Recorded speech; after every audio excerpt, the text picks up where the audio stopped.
Stimplar geta verið af öllum stærðum og gerðum. Á þessum stimpli stimpilflöturinn, fjólublótréð, skorið út í þéttan svamp sem síðan límdur á trékubb.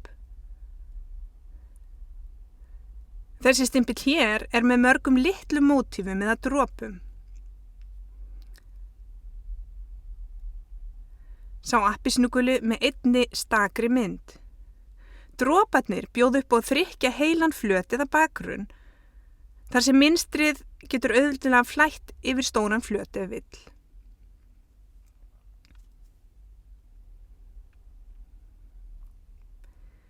Hér sjáum við hvernig búið að skera ofan í laufblaðið sem þýðir að rákirnar sjást í þrykkinu, ólíkt þeim appelsínugula. Þetta býður upp á möguleikann á að nota 2 liti í einu, eða bera lit með pensli ofan í rákirnar og nota svo svamp með öðrum lit ofan í áður en stimplað er.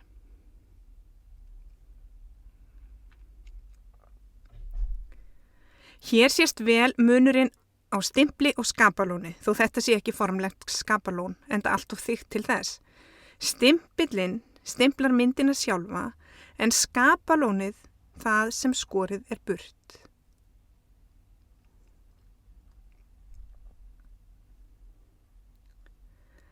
Stærra form, einn stilkur og mörg laufblöð föst á sama stimpli. Hér aftur á móti fíngerð teikning þar sem búið að teikna eða skera ofan í stimpilflötin til að ná fram smáatriðin hjá fuglinum. Svo það abstrakt form sem hægt að snúa og leika sér með á marga vegu þegar verið að stimpla. Og þar getur líka verið að rákirnar gefi annað yfirbragð en alveg sléttur flötur.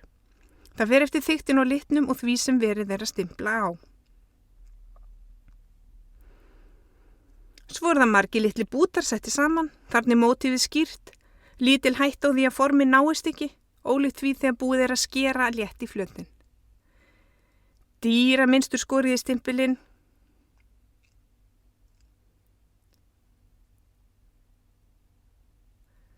og fleiri abstrakt form sem geta snúið hvernig sem og svo líka hægt að leika sér með litina þegar þeir eru bornir á stimplana, ýmist einn litur eða fleiri.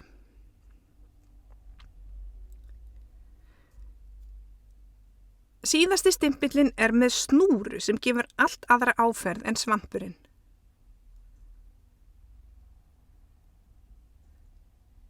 Stimpill búinn til.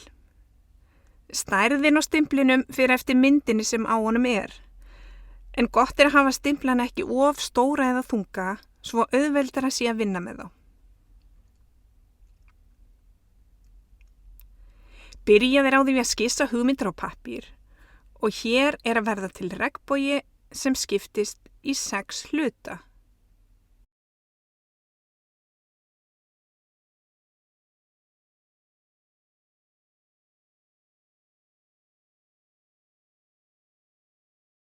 Hér myndin fullunnin og þá tími til komin að yfirfæra hana á svampinn.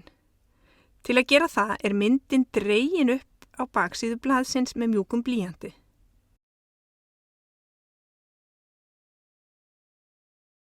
Síðan farið vel ofan í myndina með blýantinum og myndin lögð á svampinn. Strikað enn og aftur ofan í línurnar sem skilja svo eftir far og smitast yfir á svampinn.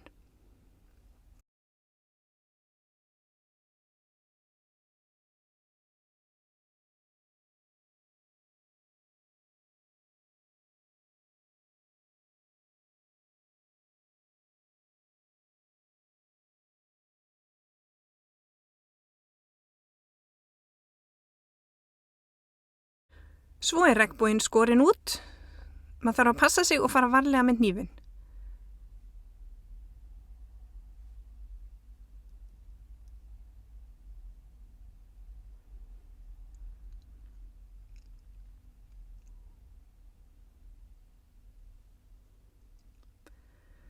Þar sem öll formin voru losuð í sundur og skorinn út, þá urðu til 6 fletir sem skiptust á 2 stimpla. Saman geta þessir fletir myndað einn regnboga.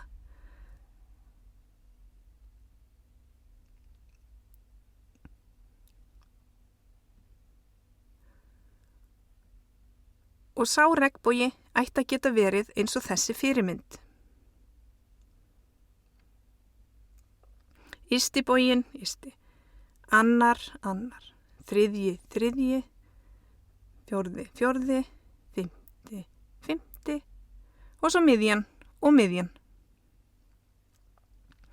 Gott að vinna við þrykkborð eða plötu sem klætt með sérstökum þrykkdúk. Þrykkborðið mjúkt og gefur eftir þegar maður þrykkir eða stimplar. Þá tekur efni betur við litnum en ef undirlagið hart. Efni sem þrykkt á þarf að vera vel straujað.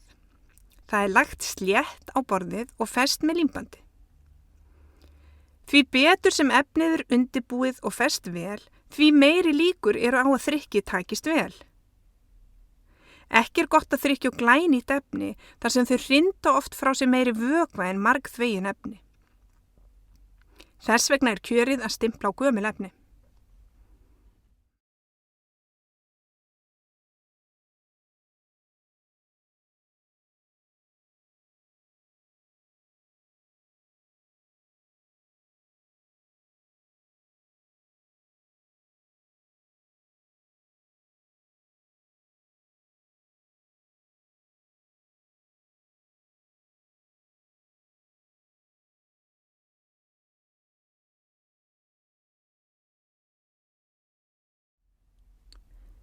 Ef formin eiga að vera í beinum línum vissara að undirbúa það áður, til dæmis með því að setja límband á efnið til að miða við og mæla fyrir stimplinum, lárétt og lóðrétt.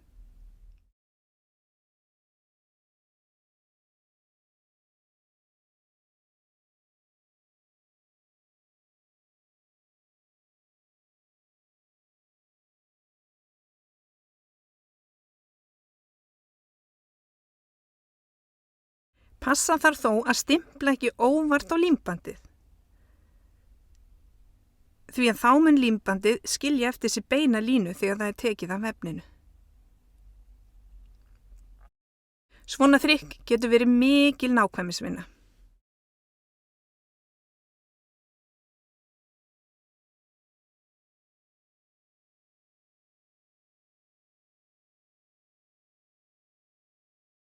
Þegar allt tilbúið liturinn borinn á stimpilinn.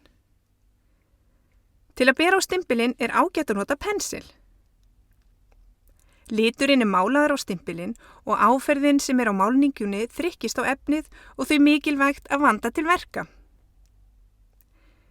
Ef hugmyndin að vera með marga mismunandi liti á einum stimpli þarf að passa að litirnir blandist ekki þegar þeir eru bornir á.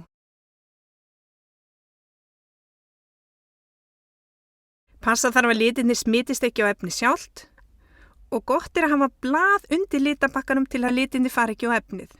En best að láta litabakkan ekki liggja á efninu. Rauður, gulur og blár eru frumlitir og í regnboganum. Oft blái liturinn meira þekjandi en sá guli og vert að hafa það í huga þegar litirnir eru bornir á.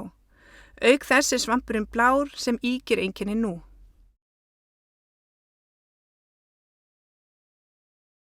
Og þá komið að því að stimpla.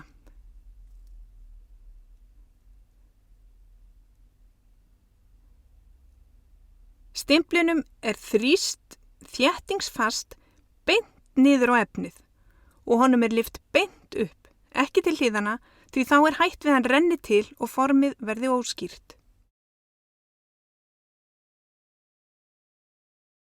Þrykkliturinn kominn á efnið og því þarf strax að bera aftur lit á stimpilinn til að halda áfram. Þegar guli liturinn hittir bláa svampan lítur hann út fyrir að vera grænn, því gulur og blár mynda grænan lit.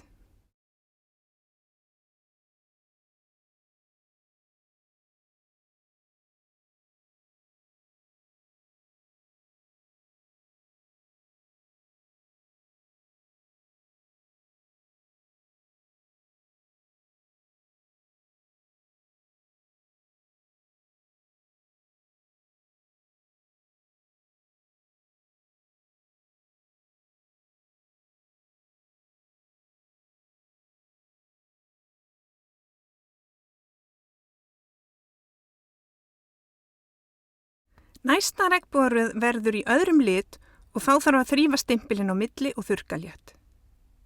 Til að vinna sér í haginn er ágætt að bera litin á með svampi, en þessi regnbogi verður innlitur og því lítil hætta á að svampurinn klínist í aðra liti.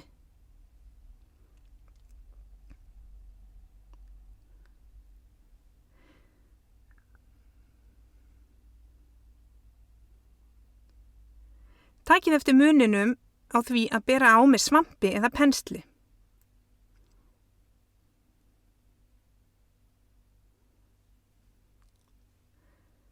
En bera þarf lit á eftir hverja stimplun.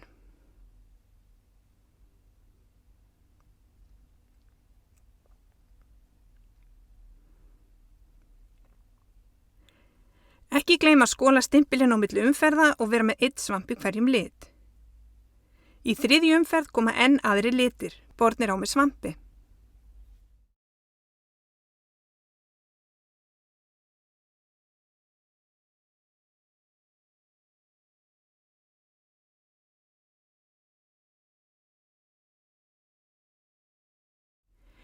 Appelsínugulu liturinn er borinn á síðast en hann má bæði hitta rauða og gula án þess að spillast.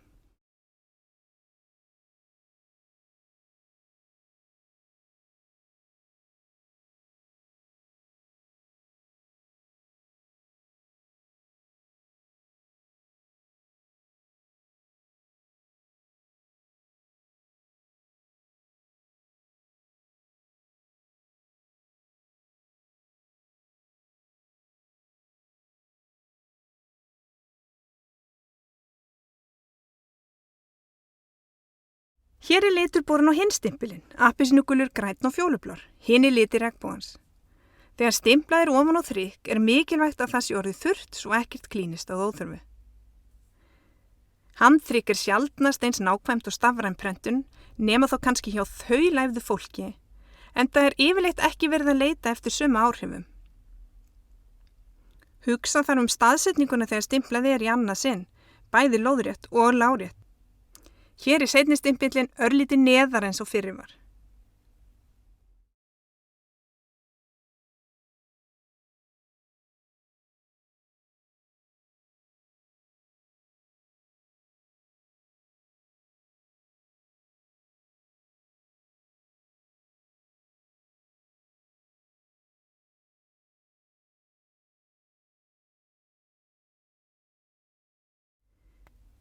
Hér er seinni stimpillinn aftur á móti í réttri hæð, en aðeins lengra til hægri en svo fyrri.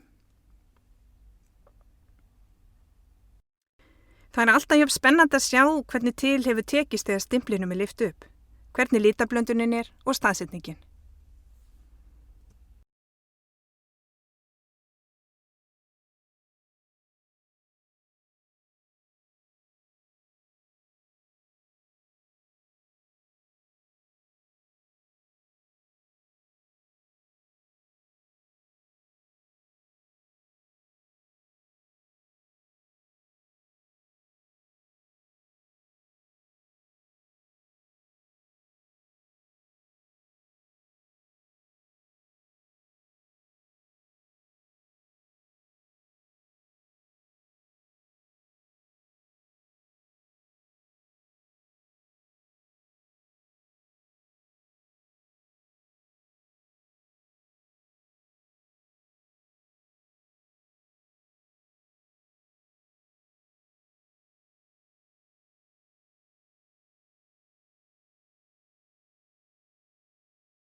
Guli liturinn gefur regnboganum meiri dýpt en þegar hann var ekki.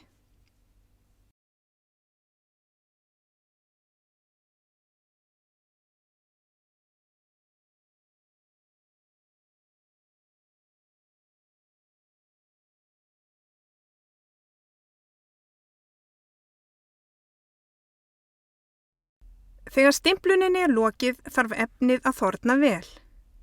Mikilvægt er að fylgja leiðbeiningum hvernig festa á litin. Þessa liti þarf að strauja á háum hita í nokkra mínútur. Eftir það ættu litirnir að þola þvott. Gott er að fullvinna prufu af öllu ferlinu og þvo hana til að læra að þekkja hráefnin sem unnið er með.